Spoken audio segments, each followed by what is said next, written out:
주의 성령의 강물이 나를 채우고 넘쳐 온 땅에 흘러가는 꿈을 꾸네. 주의 성령의 강물이 나를 채우고 넘쳐 온 땅에 흘러가는 꿈을 꾸네. 하나님께서 오늘 우리에게 주신 말씀은 마태복음 1장 1절에서 6절까지의 말씀. 아브라함과 다윗의 자손 예수 그리스도의 계보라.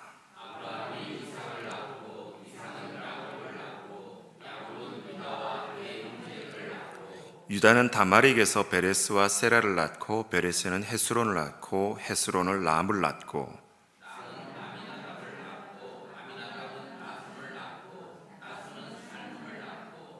살몬을 아합에게서 보아스를 낳고 보아스는 루트에게서 오벳을 낳고 오벳은 이새를 낳고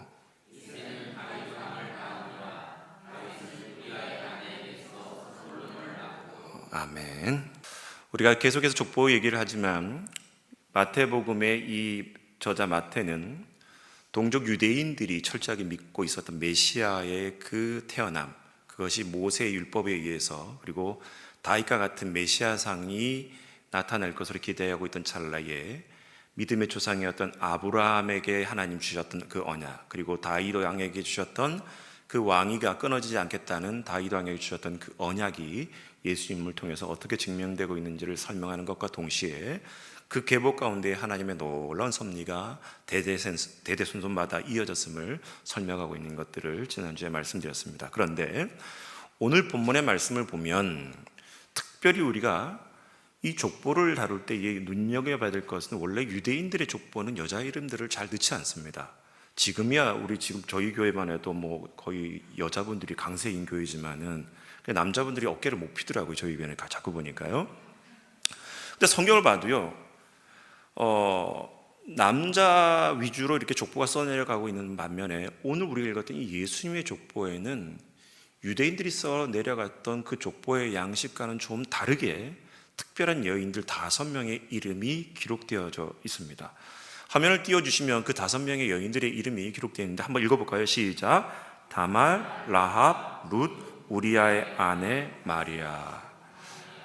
자, 이 5명의 여인이 예수님의 족보에 기록되어져 있다. 정통적인 유대인들은 그 족보에 여인들의 이름을 기록하지 않는데 왜 예수님의 족보에 이 여인들이 기록되어 있을까? 더군다나 이 마태는 지금 누가 예수가 메시아의 됨을 증명하기 위해서는 이 족보 가운데에 흠집이 나면 안 되는데 이 5명의 여인의 삶을 보다 보면 인간적으로 너무나 연약함이 많고 문제가 많고 사회적으로 시비를 걸 수 있는 모든 조건을 다 갖춘 여인들이란 말이에요. 그런데 왜 하필 예수님이 메시아됨을 증명해야 되는 이 마태가 흠이 많고 이렇게 모자라고 뭔가 문제가 많은 여성들의 이름을 이 예수님의 족보에 거론했을까? 그것이 오늘 저와 여러분들이 나누게 될 본문의 말씀입니다.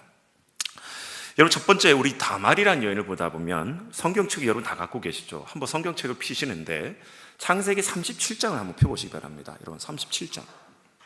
창세기 37장에는 어떤 얘기가 나오게 됩니까?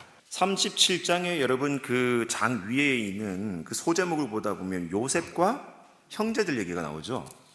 우리가 잘 알고 있듯이 이 요셉이 형제들에게 미움을 받아서 결국 미디안 상인들에게 팔려서 애굽으로 이제 팔려지는 그런 내용이 37장에 기록되어 있어요. 그리고 넘어서 39장을 한번 펴볼까요? 39장에 가면 그렇게 팔렸던 요셉의 이야기가 나오게 됩니다. 우리가 잘 알고 있는 요셉이 보디발의 집에 팔려서 그 집에 일꾼으로 있다가 결국에는 보디발의 아내의 유혹을 뿌리치고 그래서 누명을 뒤집어 쓰고 감옥에 갇힌 얘기가 39장에 있어요. 그러면 만약에 우리가 글을 쓴다 그러면 37장에 이어서 이 39장의 내용을 붙여서 쓸 거란 말이에요. 그렇죠? 요셉 얘기가 쭉 물러가듯이 가야 되니까. 그런데 성경을 보면 요셉의 얘기를 하다가 갑자기 38장에 유다의 얘기가 나와요. 그리고 다시 39장에 가서 또 요셉의 얘기가 이어집니다. 도대체 이 창세기의 저자였던 모세는 왜 37장과 39장 사이에 전혀 요셉과 상관없는 이 유다의 얘기를 바로 이 본문 사이에 끼겨서 삽입했을까? 이것이 오늘 중요하게 나타내는 그런 중요한 계보의 가르침이기도 합니다. 다음 그림을 한번 넘겨주시면 여러분 우리가 잘 알고 있겠지만은 원래 이 유다와 오늘 우리가 이 예수님의 족보에 나왔던 여인이었던 다말의 관계는 정상적인 관계는 뭐였습니까?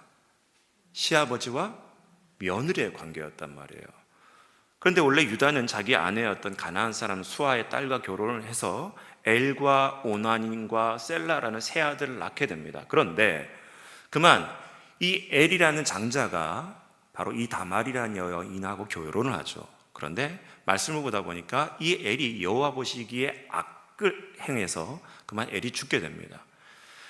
고대 근동사회에는 한 가문이 무너지지 않도록 한 남편이 죽게 되면 그 가문의 대를 잇기 위해서 남편의 시동생이나 형제들하고 결혼할 수 있는 계대결혼법, 성경에서는 고엘제다라고 표현하게 되는데, 이 법에 의해서 그 가문이 무너지지 않도록 남편이 죽었을 때는 시동생하고 관계를 맺어서 그 가문을 잇게 한단 말이에요.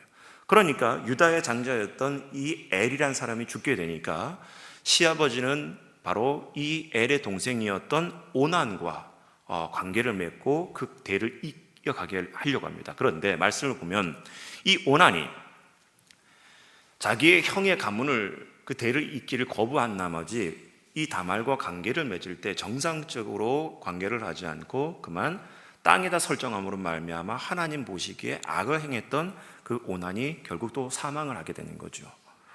그리고 셋째 아들이었던 이 셀라와 관계를 맺고 대를 이어야 되는데, 그때 당시에는 이 셀라가 나이가 너무 어리니까 이 유다가 자기의 며느리였던 다말이 이 셀라가 다 자랄 때까지 좀 기다리라고 하면서 친정으로 돌려보냈던 것 같아요. 그런데 이 셀라가 자랄 때까지 시아버지 유다는 자기의 두 아들이 이 며느리와 관계를 맺다가 죽게 되니까 요즘 말로 말하면 남자 잡아먹는 뭐라고 해가지고 이 자기의 셋째 아들 셀라를 다말과 관계를 시키지 않고 그 대를 잇는 것에 대해서 신경을 쓰지 않았던 시아버지 유다의 모습이 드러나게 됩니다.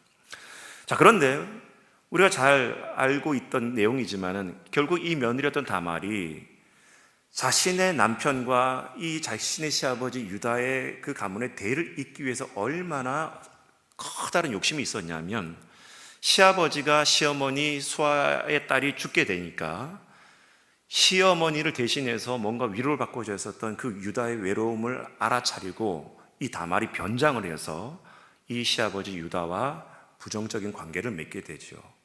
그리고 이 부정적인 관계 속에서 시아버지에게 담보로 지팡이와 끈과 도장을 받게 됩니다. 그리고 나중에 이 시아버지와 관계를 맺고 난 다음에 얼마 뒤에 자신의 며느리 다말이 임신했다는 소식을 들으면서 이 유다가 아주 심각하게 이제 화가 나게 되는 거죠. 그래서 자기의 며느리가 부정적인 관계를 맺고 아이를 가졌다는 것에 대해서 화가 났던 이 유다가 다말을 붙잡아서 어떻게 혼을 내려고 했을 때에 이 며느리 다말이 시아버지에 보여줬던 것은 바로 담보로 가지고 있었던 시아버지의 도장과 지팡이와 끈이었다라는 거예요. 이것을 보고 여러분 말씀을 보다 보면 이 유다는 내 며느리 다말이 너가 옳도다라고 인정하게 되는 말씀이 성경에 나오게 됩니다. 여러분, 이 말씀을 통해서 우리가 배워야 될 또 다른 교훈이 과연 뭘까요? 결국 예수님의 족보에서 시아버지와 부정적인 관계로 임신을 했었던 이 다말의 모습을 보다 보면 우리라면 정상적으로 이 다말이 이 예수님의 족보에 들어갈 수 없다라고 판단했을 거예요. 그런데 왜 하필 시아버지와 그렇게 부정적인 관계 속에서 아들을 배웠던 이 다말이 예수님의 족보에 기록될 수 있었을까? 다른 것이 아니라는 거예요. 다말은 자기의 아버지부터 내려왔었던 그 아브라함의 언약, 이삭의 언약, 야곱의 언약, 그리고 야곱의 네 번째 아들이었던 이 유다가 그 형제들 가운데에 형제를 책임지고 있는 관대함과 포용력이 있었던 시아버지 그 유다가 이 야곱의 집안을 이끌어가야 될, 대를 이어가야 될 사명이 있는 사람이라는 것을 알고 있었고, 그리고 자기의 남편 엘, 그 다음에 시동생 오난, 그리고 막내였던 셀라까지 정상적으로 대를 이어가야 됨에도 불구하고 거기에 대한 그 대를 잇고자 하는 하나님의 장자의 축복권을 잃어버렸던 이 유다의 아픈 마음을 대신 며느리가 사모함 가운데에 그 하나님의 축복을 이 가문 가운데 심고자 그 연약한 모습 가운데에, 부정적인 모습 가운데에 시아버지와 관계를 맺어서라도 그 하나님의 대를 잇고자 하는 그 유다의 며느리 다말의 모습이 기록되어져 있다라는 거예요. 두 번째 여인을 한번 볼까요? 라합이라는 여인입니다. 우리 여호수아 2장 1절 말씀 다음 화면 넘겨주시면 읽을 수 있는데요. 같이 읽어보겠습니다. 시작. 눈의 아들 여호수아가 시딤에서 두 사람을 정탐꾼으로 보내며 이르되 가서 그 땅과 여리고를 엿보라 하며 그들이 가서 라합이라 하는 기생의 집에 들어가 거기서 유숙하더니. 여러분, 이 본문의 말씀 나오는 두 번째 여인은 라합이라는 여인이에요. 여호수아의 말씀을 보다 보면 여리고 성의 그 내벽과 외벽 사이는 가난한 부락들이 살고 있었던 그 빈빈촌이 그 성벽의 사이에 놓여져 있습니다. 그 중에서도 수많은 이방인들이 그 성을 드나들 때나 이렇게 장사꾼들이 드나들 때에 하룻밤 묵고 갈 수 있는 그런 기생집과 같은 집이 바로 이 라합이 살고 있었던 때였던 거예요. 근데 이스라엘 백성들이 이 여리고성을 무너뜨리기 위해서 두 명의 정탐꾼을 여리고성으로 파견하게 되는데, 그때에 여리고 군인들에게, 백성들에게 들키지 않기 위해서 이 두 명의 정탐꾼은 바로 이 기생 라합의 집에 머물고 있을 때에 우리가 잘 알고 있는 것처럼 그 두 명의 정탐꾼을 바로 이 라합이 그들을 구원해주고 또 보호해주는 그런 내용이 여호수아의 2장에 기록되어져 있습니다. 근데 여러분, 재밌는 것은 여호수아 2장 9절에서 11절 말씀을 한번 같이 읽어볼까요? 라합이 기생이었음에도 불구하고 또 남자를 상대하는 그런 직업이었음에도 불구하고 이스라엘에 대한 어떤 정보를 갖고 있었냐? 9절과 11절 말씀 같이 읽어보겠습니다. 시작. 말하되 여호와께서 이 땅을 너희에게 주신 줄을 내가 아노라. 우리가 너희를 심히 두려워하고 이 땅 주민들이 다 너희 앞에서 간담이 녹나니 이는 너희가 애굽에서 나올 때에 여호와께서 너희 앞에서 홍해물을 마르게 하신 일과 너희가 요단 저쪽에 있는 아모리 사람의 두 왕 시온과 옥에게 행한 일, 곧 그들을 전멸시킨 일을 우리가 들었음이니라. 우리가 듣자 곧 마음이 녹았고 너희로 말미암아 사람이 정신을 잃었나니 너희의 하나님 여호와는 위로는 하늘에서도 아래로는 땅에서도 하나님이시니라. 여러분, 이 라합이 그런 인간적으로 보면 너무나 천하디 천한 직업에 있는 여성이었고, 성경에는 기생 라합이라고 되어 있지만 엄밀히 말하면 그 이방신을 섬기고 있는 그런 종교적인 창녀였거든요. 수많은 남자를 상대를 하고 제사를 드리러 지나가는 사람들과 상대를 했었던 여성이 저 요단강 동편에 있었던 그 모압 평지부터 시작해서 이스라엘 백성들이 40년 동안 광야를 거쳐오면서 겪었던 수많은 일들을 이 기생 라합은 자기 나름대로의 정보를 갖고 있었고, 그리고 이 두 명의 정탐꾼 앞에 고백했었던 내용을 보다 보면 여호와께서 이 땅을 너희에게 주신 줄을 내가 아노라. 지금 정탐꾼 두 명에게 자신의 성을 내줘야 되고 이 두 명의 정탐꾼을 비롯한 이스라엘 백성들이 가나안 땅을 점령하기 위해 지나가야 됨에도 불구하고 마치 자신의 생업의 터전을 잃어버려야 될 그 상황에서도 이 라합은 여호와께서 이 땅을 이스라엘 백성들에게 주신 줄 내가 아노라. 이방인의 고백치고는 너무나 여러분 놀랍지 않습니까? 그런데 성경을 보다 보면 예수님을 오랫동안 잘 듣고 알아야 될 유대인들보다, 종교 지도자들보다 오히려 초대교회 역사를 보다 보면 사도행전 10장에 등장하는 고넬료와 같은 사람도 말씀을 보다 보니까 오히려 로마 사람이었음에도 불구하고 그 예루살렘에 있었던 정통 유대인들보다 하나님의 역사와 하나님의 구원하심에 대한 복인 소식을 그 로마 사람 고넬료가 더 깊이 알고 있었다라는 거예요. 제가 예전에도 한번 설교를 했지만 똑같은 하나님에 대한 정보를 듣더라도 참 아이러니한 것은 교회 생활을 열심히 했지만 그 하나님을 인정치 않는 사람이 있는 반면에 신앙생활을 하지 않아요, 교회를 다니지 않아요, 그럼에도 불구하고 하나님이 누구인지 더 잘 아는 세상 사람들이 존재하고 있다는 거예요. 오늘 여러분 놀라운 것은 이 기생 라합은 그것을 정보로만, 데이터로만, 지식으로만 갖고 있었던 것이 아니라 두 명의 그 정탐꾼 앞에서 마치 자신이 하나님의 자녀인 것처럼 신앙 고백을 하고 있다는 거예요. 여호와께서 이 땅을 너희에게 주신 줄을 내가 아노라. 11절 끝에 보면 뭐라 그럽니까? 너희 하나님 여호와는 위로는 하늘에서도 아래로는 땅에서도 하나님이시로다. 상천하지의 하나님. 바라기는 우리 참 아름다운 교회 공동체가 말씀을 잘 훈련받고 말씀을 깨닫게 됨으로 말미암아 어느 곳에 가든지 그 하나님 우리의 하나님이라고 당당히 나타낼 수 있는 삶이 되기를 주의 이름으로 축복하며 기도합니다. 자, 그래서 여러분 또 세 번째 인물 한번 룻을 볼까요? 룻을 모습을 보기 원하는데 우리 말씀 같이 읽어보도록 하겠습니다. 16절 17절 시작.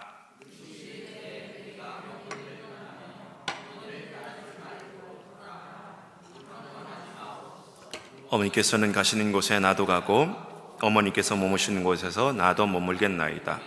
어머니의 백성이 나의 백성이 되고 어머니의 하나님이 나의 하나님이 되시리니 어머니께서 죽으신 곳에서 나도 죽어 거기 묻힐 것이라.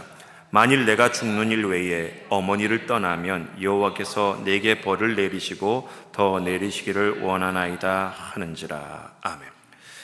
여러분, 다말과 라합, 그 다음에 세 번째 여인이 이제 룻이라는 여인이 등장하게 되는데, 이 룻은 다말도 그렇고 라합도 그렇고 이 룻의 공통점은 전부 다 이방 여인이었다라는 거예요. 정통 유대인이 아니에요.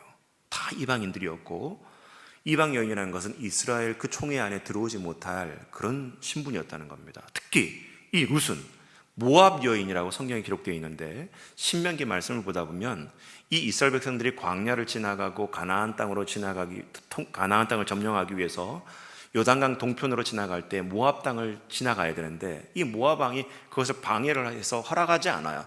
그러니까 신명기 말씀을 보다 보면 모세로 하여금 하나님께서 이 모압의 백성들은 이스라엘 총회에 절대적으로 들어오지 못하게 하리라고 그렇게 규정했던 족속이 바로 모압 족속인데, 룻기 말씀을 보다 보면 룻기 1장에 이 엘리멜렉과 나오미라는 시아버지 시어머니가 베들레헴에서 정착을 하고 있었는데, 그만 이 베들레헴에 먹고 사는 흉년의 문제가 닥치자 이 엘리멜렉과 나오미는 자신의 거주지였던 베들레헴을 떠나서 들어가지 말아야 될 요단강을 건너서 다시 요단강 동편이었던 이 모압 땅으로 생활을 옮기게 되는 거예요.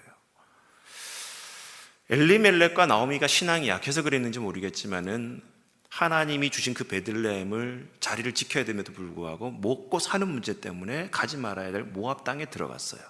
자, 그런데 그것도 하나님의 섭리였던 것 같습니다. 그 모압 땅에서 두 아들이었던 말론과 기럝이 각각의 배우자를 만나게 되는데, 그 배우자가 룻과 오르바라는 여인을 만나게 돼요.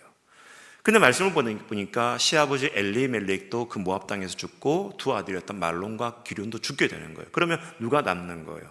세 가부가 남습니다. 시어머니 나오미와 그리고 며느리였던 룻과 오르바라는 세 여인이 과부로 남게 되는데, 그만 베들레헴을 떠났던 나오미가 이제 베들레헴에 먹고 사는 문제가 어느 정도 해결됐다는 말을 듣고 이 나오미가 결단을 합니다. 나는 내 고향 베들레헴으로 돌아가겠다.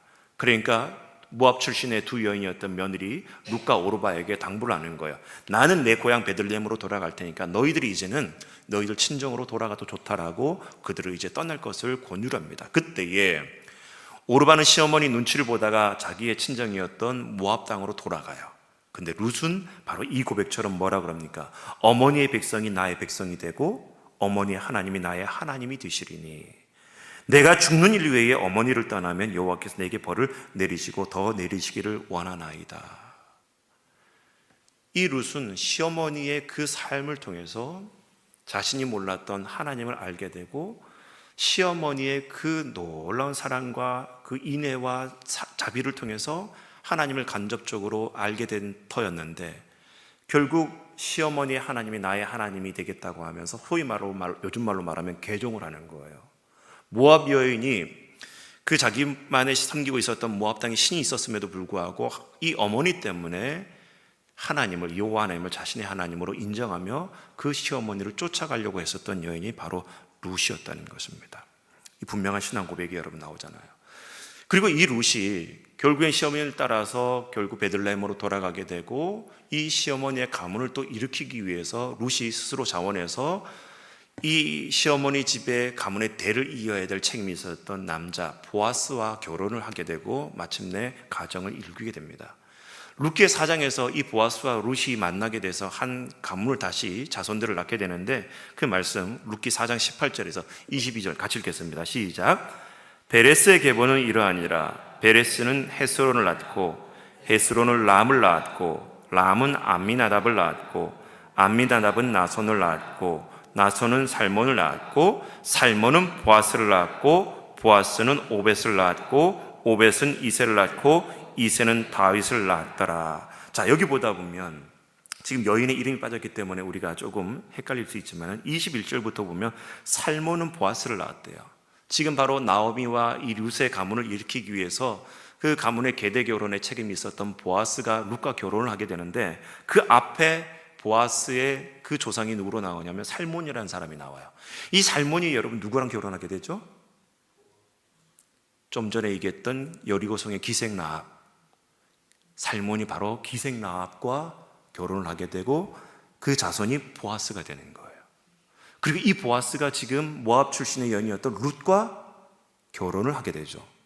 그리고 이 보아스와 룻을 통해서 누가 태어났냐면 오벳. 오벳이 여러분 누굽니까? 처음 듣는 이름처럼 이렇게 반응해 주면 제가 난감해지죠. 다윗의 할아버지. 그리고 이 오벳을 통해서 이세, 다윗의 아버지 이세가 태어나고, 그 이세를 통해서 누가 태어나게 되는 거예요? 이스라엘이 메시아상으로 여기고 있었던 그 다윗이 태어나게 되는 거예요. 기생라합과 살몬의 결합, 그 다음에 보아스와 모압 출신의 여인이었던 룻의 결혼, 이 가문의 결합을 통해서, 조합을 통해서 이스라엘 백성들이 그렇게 대망하고 있었던 다윗과 같은 그 인물이 이렇게 이방인과 유대인과의 만남을 통해서 하나님의 계보가 이어져 가고 있는 놀라운 신비를 보여주면서 뭘 얘기하고 있는 걸까요? 마태복음의 맨 마지막 28장 18절에 28장 18절에 20절을 보다 보면 뭐라 그럽니까? 화면 띄웠네요. 같이 읽어보겠습니다. 시작. 예수께서 나와서 말씀하여 이르시되 하늘과 땅의 모든 권세를 내게 주셨으니 그러므로 너희는 가서 모든 민족을 제자로 삼아. 여기까지. 마태가 예수님의 지상 대명령을 얘기할 때 너희는 가서 유대인을 제자로 삼아라고 얘기하지 않아요. 뭐라 얘기하고 있는 거예요? 모든 민족을 제자로 삼아. 그대로 이 마태복음의 그 이 책을 읽어야 될 대상들은 누구라 그랬습니까? 정통 유대인들이란 말이에요. 정통 유대인들은 자신들이 기다렸던 그 메시아상이 다윗과 같은 인물이 나타나길 원했다는 거예요. 그런데 나사렛 촌부였던 그 예수 그리스도가 메시아됨을 증명하기 위해서 마태는 아브라함의 언약과 다윗의 언약을 중요하게 밝히면서 하나님께서 이 언약을 지키기 위해서, 그리고 메시아가 이 땅에 오시는 것을 증명하기 위해서 썼던 또 다른 방법은 뭐냐면, 가난하고 헐벗고 보잘것없고 부족했었던, 연약함이 많았던, 인간적으로는 너무나 흠이 많았던 이 4명의 이방 여인들을 보여주면서 결국에는 이 땅에 있는 모든 인류가 구원의 대상임을 보여주고 있다는 거예요. 제가 교인들한테 가끔 이런 야단을 칠 때가 있습니다. 제발 일본 사람들 뭐라 하지 마라. 그들의 행위와 그들의 과거의 역사를 보면 정말 1000번, 수십만 번 얘기를 해도 모자랄 대상들이죠. 근데 여러분 그거 아십니까? 하나님께서 그 일본을 사랑하신다는 것을? 아멘도 안 하시네. 저 북한 땅을 놓고서 여러분 괴뢰도당이다, 맞죠? 김정은 한 행위 보면 정말 1000번, 수십만 번, 100만 번 우리가 야단치고 정말 저주해야 될 대상이 맞아요. 그런데 여러분, 하나님께서 저 북녘 땅에도 하나님이 하나님의 나라를 일구기 위해 지금도 역사하고 계신다는 것을 정말 여러분 아십니까? 가까이 있는 저와 여러분도 마찬가지예요. 신앙생활 하면서 어느 교회를 가든 또 그런 일이 있더라고요. 제가 이런 표현을 써서 죄송합니다. 야, 저 인간만 내 눈앞에 없으면 정말 좋겠다. 그러면 내 신앙생활이 너무나 행복할 텐데 왜 하나님 우리 교회 안에 저런 사람을 내 앞에 보여주셨을까요? 보내주셨을까요? 그러지 않나요? 근데 신기한 건요, 그 사람이 떠나도 또 다른 그와 같은 사람이 또 나타나더라는 거예요. 아닙니까? 진짜 그렇다라는 거예요. 근데 여러분 그거 아셔야 돼요. 그런 사람조차도 하나님이 사랑하고 계신 줄 믿으시기 바랍니다. 그걸 이제 간접적으로 우리에게 적용해 보자는 거예요. 저와 여러분들이 정말 깨끗함으로 따지면 이 자리에 앉아 있을 수 있는 사람 아무도 없다라는 거예요. 저도 지금까지 이제 내일이면 지천명인데요, 지나오면서 하나님 앞에 너무나 부끄럽고 모자라고 회개해야 될 제목들이 얼마나 많은지 몰라요. 내 의와 내 노력과 내 깨끗함으로 보면 하나님의 백성의 반열에 들어올 수 없는 너무나 지저분한 존재가 바로 저예요. 그런데 하나님이 자녀 삼으시고 말씀을 가르칠 수 있는 주의 종으로 저를 세워주신 것은 내가 잘해서가 아니라 철저한 하나님의 은혜인 줄 믿으시기 바랍니다. 그 하나님의 은혜를 입은 사람이 나 혼자뿐만 아니라 내 옆에 있는 성도들도 동일한 하나님의 은혜 대상인 줄 믿을 때 서로를 존중할 수가 있는 것이고 사랑할 수가 있는 것이고 아낄 수 있는 것인 줄 믿으시는 모두가 되기를 축복하며 기도합니다. 그래서 여러분, 제가 언제도 말씀을 드렸던 것 같아요. 여러분, 손가락 한번 펴보세요. 손가락 펴보시면 상대방을 지적할 때 여러분 이렇게 손가락을 가리키잖아요. 그런데 여러분, 손가락은 상대방을 향해서 하나를 가리켜요. 근데 세 손가락은 누구에게 돌아오고 있습니까? 나에게로 돌아오는 거예요. 그것이 축복의 원리가 될 수도 있겠고 저주의 원리도 될 수 있다는 거예요. 적어도 우리가 한 교회 안의 공동체라면 서로를 아끼고 존중하고 이해하고 포용할 수 있는, 또 너그러이 이해하고 품을 수 있는 그런 아름다운 축복의 공동체 될 수 있길 주님으로 축복하며 기도합니다. 네 번째 여인 밧세바를 좀 봤으면 좋겠습니다. 밧세바의 말씀, 우리 사무엘하 11장 1절 말씀, 2절 말씀 같이 읽어보겠습니다. 시작. 그 해가 돌아와 왕들이 출전할 때가 되매 다윗이 요압과 그에게 있는 그의 부하들과 온 이스라엘 군대를 보내니 그들이 암몬 자손을 멸하고 랍바를 에워쌌고 다윗은 예루살렘에 그대로 있더라. 저녁 다윗이 그의 침상에서 일어나 왕궁 옥상에서 거닐다가 그곳에서 보니 한 여인이 목욕을 하는데 심히 아름다워 보이는지라. 아멘. 여러분, 사무엘하 11장 말씀을 조금 깊이 들여다보면 다윗이 밧세바와 범죄를 하기 전에 어떤 일이 벌어졌냐면, 원래 그 해에는 왕이 직접 전쟁터의 한복판에 나가야 되는 그런 출전할 해였어요. 그런데 이 다윗의 부하였던 요압과 많은 장수들이 이번에는 왕이시여, 이제 왕도 나이가 있고 어느 정도 또 전쟁에 많은 성과를 거뒀으니 그냥 편안하게 예루살렘 성에 머물고 이번 전쟁은 우리 부하 장수들만 나가서 전쟁에 싸우겠습니다 라고 그렇게 만류를 했던 거예요.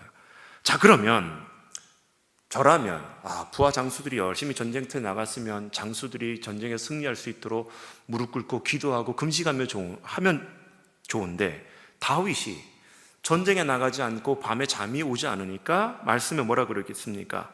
침상에서 일어나 왕궁 옥상에서 거닐다가, 전쟁에 나가야 될 그 해에 약속이 있었음에도 불구하고 나가지 않고 그냥 마음이 분산되고 심란하고 또 해야 될 일을 하지 않다 보니까 마음이 분산되는 가운데에 잠이 오지 않는 거예요. 그러면서 침상에 나가가지고 일어나서 옥상을 거닐면 밤하늘을 보고 시편 8편에 노래하는 것처럼 여호와 우리 주여 하면서 노래를 했으면 얼마나 좋았겠어요. 그런데 그 침상에 일어나서 옥상을 거닐다가 그만 눈에 보이지 말아야 될 한 여인이 목욕하는 게 눈에 들어오는 거예요. 자, 그러면 정상적인 남자라면 눈을 가려야 되겠죠. 그런데 이 다윗의 반응을 보십시오. 그렇게 해야 될 일이 있었음에도 불구하고 충실하지 못하고 인간의 나약함과 해찰이 들어오면서 다윗이 눈에 본 것은 한 여인이 목욕을 하는데 그 다음 결과가 뭐라고요? 심히 아름다워 보이는지라. 남의 아낙네 여인이 목욕하고 있는 것을 보면서 좀 민망해하고 부끄러워하는 반응이어야 되는데 이 다윗의 심정은 그 모습을 보고 심히 아름다워 보였대요. 여러분, 심히 아름다워 보였다, 이것을 보면서 여러분 어느 한 장면이 떠오르지 않습니까? 창세기 3장에 선악과를 따먹는 하와의 모습을 보십시오. 평소 관심이 없었어요. 그런데 그 하와를 유혹하기에 다가왔었던 뱀의 속삭임 속에 그 선악과가 갑자기 맛있게 보여지기 시작하는 거예요. 관심이 없던 것이 누구의 속삭임에 의해서 여러분 달콤하게 느껴지고 맛있게 느껴지면서 그것을 따먹었던 선악과 사건처럼 이 다윗조차도 마음 가운데 자기가 해야 될 그 하나님의 나라에 대한 열정과 믿음을 잃어버리고 게으름과 해찰이 나타나게 되어지면서 눈에 보였던 것은 한 여인에 대한 아름다움이었어요. 그 아름다움 때문에 짓지 말아야 될 범죄가 시작되는 것이 바로 다윗의 인생이었던 것입니다. 그런데 이 말씀을 보면서 어떤 신학자는 그렇게 얘기하더라고요. 이 밧세바가 신분으로 보다 보면 우리아의 아내, 그리고 이 우리아라는 사람은 헷사람이라고 표현되어 있거든요. 가나안에 원래 살고 있었던 토속 족속 중에 한 족속이 이 헷 족속인데, 그 가나안 토박이 출신의 헷 족속이었던 그 우리아의 아내가 바로 이 밧세바였어요. 그러니까 밧세바는 정통적으로 유대인이라고 표현하지도 않고 또 그쪽 헷사람이라고 표현하지 않지만은 많은 신학자들은 이 밧세바가 아마 우리아와 같이 이방인 여인이었을 것이다 얘기를 합니다. 그리고 나서 왜 하필 다윗이 전쟁에 나가지 않고 밤에 잠이 오지 않아서 침상에 일어나가지고 옥상에 거닐고 있을 때 밧세바가 눈에 띄었는가? 신학자들은 어떻게 해석하냐면, 보통 이스라엘 사람들은 목욕을 할 때 밖에서 보이지 않도록 문을 다 걸어 잠그고 또 빛이나 이런 것들이 들어오지 않도록 다 차단을 하고 목욕을 한다라는 거예요. 그런데 밧세바가 지금 그 궁의 옥상에서 자신의 목욕하는 모습이 다윗의 눈에 띄었다는 것은, 이것은 의도적이지 않고서는 그 다윗이 볼 수 없다라는 거예요. 자신의 남편이 전쟁터 한복판에 나아가서 열심히 싸우고 있는 동안 자신의 남편의 상관이었던 왕에게 자신의 목욕하는 모습을 어쩌면 의도적으로 보여준 사건이 아닌가라고 해석하는 사람도 있다라는 거예요. 그런 관점으로 보면 다윗의 범죄는 용서받을 수는 없지만 철저하게 밧세바의 의도된 계획일 수도 있다라는 거예요. 그러면 이 예수님의 족보에 이 밧세바의 이름이 들어간 것은 더 놀라운 일이 아닙니까? 그렇게 의도적으로 다윗을 유혹하고 자신의 남편이 전쟁터 한가운데 싸우고 있음에도 불구하고 왕이었던 다윗과 부정적인 관계를 맺음으로 말미암아 임신을 하게 되고, 결국 그 첫 번째 아들은 죽게 되고 나중에 두 번째 태어난 아들이 솔로몬이 되는데, 이 밧세바와 같이 너무나 부정적이고 인간적으로 봤을 때는 허물 많은 여인이 이 성경 안에 들어가고 있었다는 것, 예수님의 족보에 들어가고 있었다는 것, 뭘 말을 할까요? 앞에 있었던 다말도 그렇고 라합도 그렇고 룻도 그렇고 이 밧세바에 이르기까지 하나님 앞에 완벽한 깨끗함으로는 하나님의 나라 백성이 될 수 있는 게 아니라는 거예요. 그것으로 하나님의 자녀가 되는 것이 아니라 전적인 하나님의 은혜에 의한 그 구원의 손길로 인해서 하나님의 자녀가 되는 것을 이 본문 말씀을 통해서 가르쳐주고 있다는 거예요. 마태복음의 이 대상이었었던 유대인들은 철저하게 유대주의, 선민의식이 강한 나머지 메시아는 철저하게 유대교 계보에 의해서, 그리고 아브라함과 다윗의 그 계보에 의해서 태어날 존재였고 완벽하게 흠이 없는 존재라고 그렇게 믿고 있었다 그러면, 오늘 이 본문 말씀을 통해서 이 마태가 가르쳐주고자 하는 것은 그렇게 율법적으로 의롭고 깨끗한 사람들이 하나님의 자녀가 되는 것이 아니라 다말과 라합과 룻과 밧세바 같이 허물 많고 인간적으로 연약한 존재라 할지라도 하나님께서는 그들을 사랑하고 계시며 하나님께서 온 인류를 구원하시려고 하는 계획을 이 본문을 통해서 말씀해 주고 있다는 것입니다. 사랑하는 우리 참 아름다운 교회 성도 여러분, 예수님의 족보에 나타난 여인들의 이름이 주는 교훈을 간단히 정리하면 그들이 철저하게 이방 여인이었다는 거예요. 이방 여인이라는 것은 여러분 유대인들에게는 엄청난 여러분 경계의 대상이었습니다. 구약 성경을 보다 보면 요나가 아수르의 수도였던 니느웨에 가서 하나님 앞에 부름을 받고 회개 운동을 벌이라고 이 요나를 보내려고 했을 때에 이 요나는 그렇게 벌레만도 못한 족속에게 내가 왜 가냐고 하면서 요나는 그 니느웨 가기를 거부했었던 그런 이방의 대상에 대한 그런 심각한 경계가 있었던 민족이 유대인들이었어요. 그런데 하나님께서는 그 예수님의 족보, 메시아로 오신 그 예수 그리스도의 족보에 이런 부정적이고 연약한 여인들이 그 가운데 나타나고 있음을 얘기하면서 뭘 얘기하고 있는 거예요? 온 세상의 온 인류가 하나님의 구원의 대상임을 분명히 밝혀주고 있다는 것입니다. 두 번째, 허물 많은 죄인이라 할지라도 하나님께서 용서하시며 하나님의 자녀가 될 수 있다. 아멘. 저와 여러분 마찬가지예요. 우리는 우리의 죄를 우리밖에 모릅니다. 하나님밖에 몰라요. 남들에게 말할 수 없는 은밀한 죄가 있을 줄 압니다. 그러나 더 중요한 것은 내 죄보다 더 큰 하나님의 사랑이 있다는 것을 깨닫고 감사하는 모두가 될 수 있길 주의 이름으로 축복하며 기도합니다.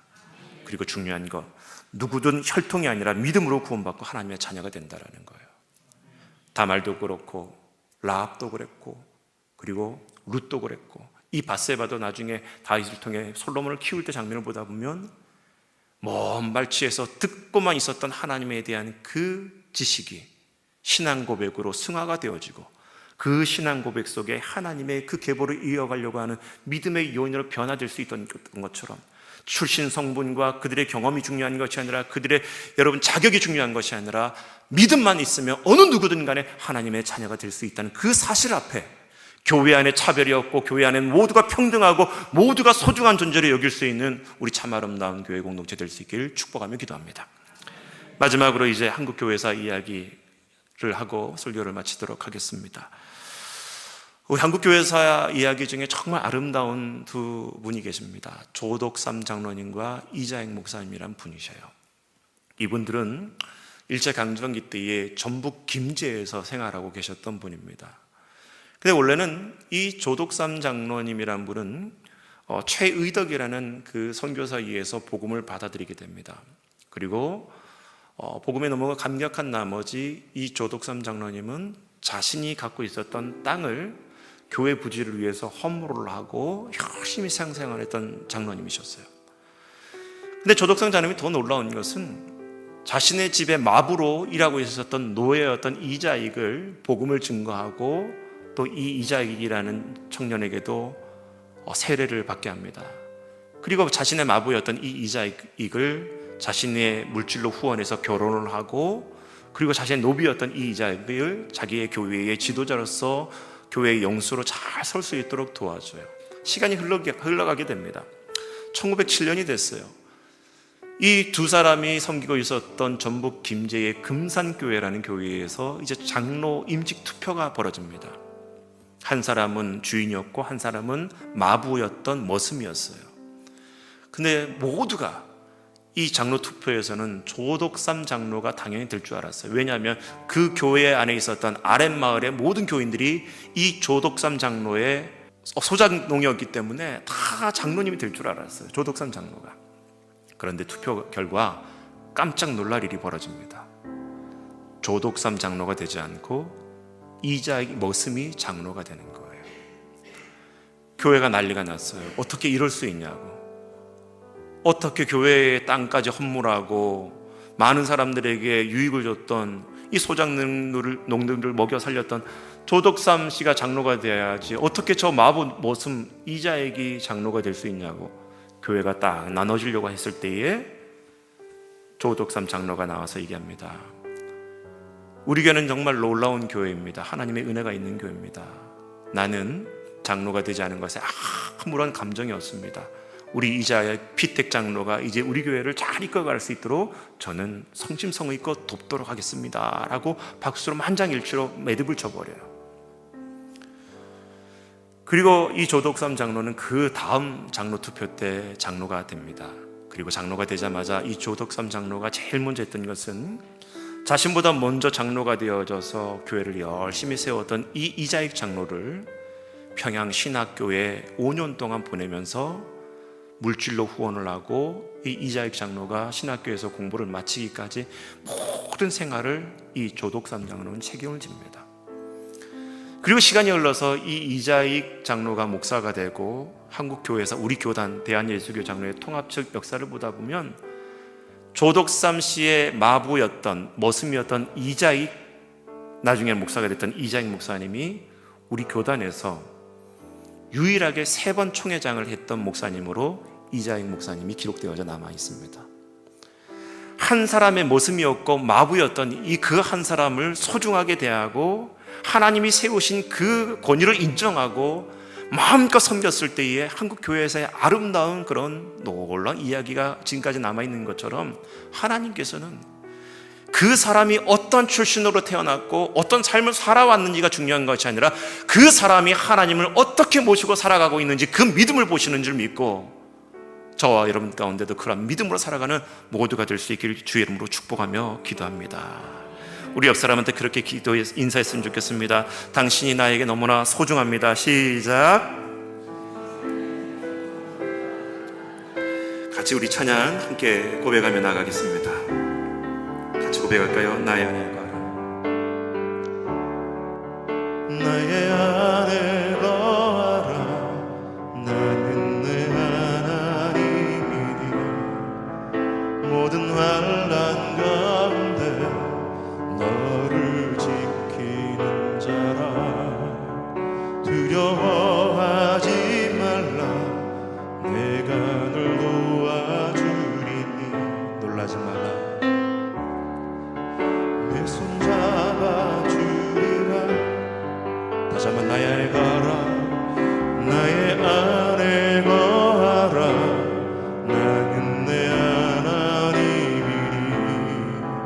모든 환난 가운데 너를 지키는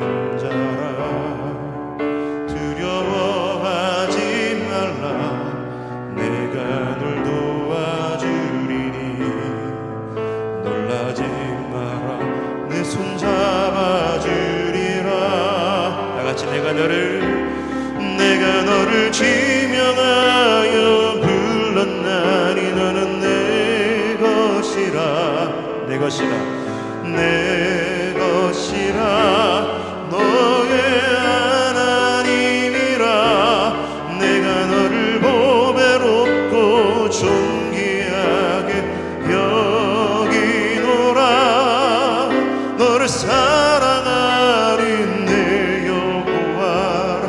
다시 한번 우리 처음부터 나의 안에 거하라. 할렐루야. 나의 안에 거하라. 나는 내 하나님이니 모든 환난 가운데 너를 지키는 자라. 두려워하지 말라. 내가 널 도와주리니 놀라지 마라. 주님께서 말씀하십니다.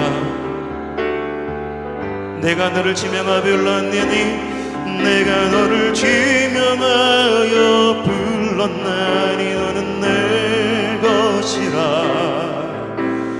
내 것이라 너의 하나님이라 내가 너를 보배롭고 존귀하게 여기노라 너를 사랑하는 내 여호와. 우리 믿음의 손들 들고 다 같이 내가 너를 지명하여 내가 너를 지명하여 불렀나니 너는 내 것이라 내 것이라 너의 하나님이라 내가 너를 보배롭고 존귀하게 여기노라 너를 사랑하는 내여. 우리 마지막으로 다 같이 결단하며 하나님 앞에 내가 너를 지명하여 불렀나니 너는 내 것이라 내 것이라 너의 하나님이라 내가 너를 보배롭고 존귀하게 여기노라 너를 사랑하는 내 여호와. 주님 말씀하시기를 너를 사랑하니 너를 사랑하는 내 여호와 너를 사랑하니 너를 사랑하는 내 여호와라.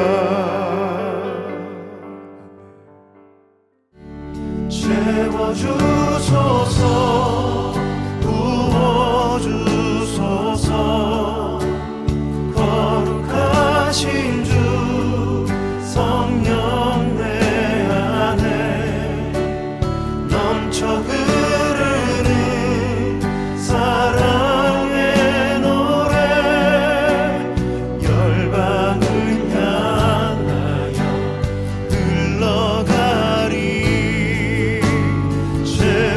채워주소서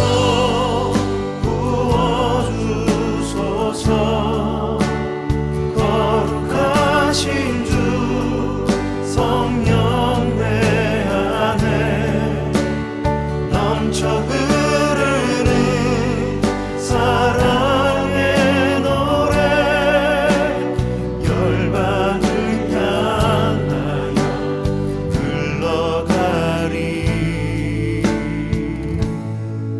주의 성령의 강물이 나를 채우고 넘쳐 온 땅에 흘러가는 꿈을 꾸네.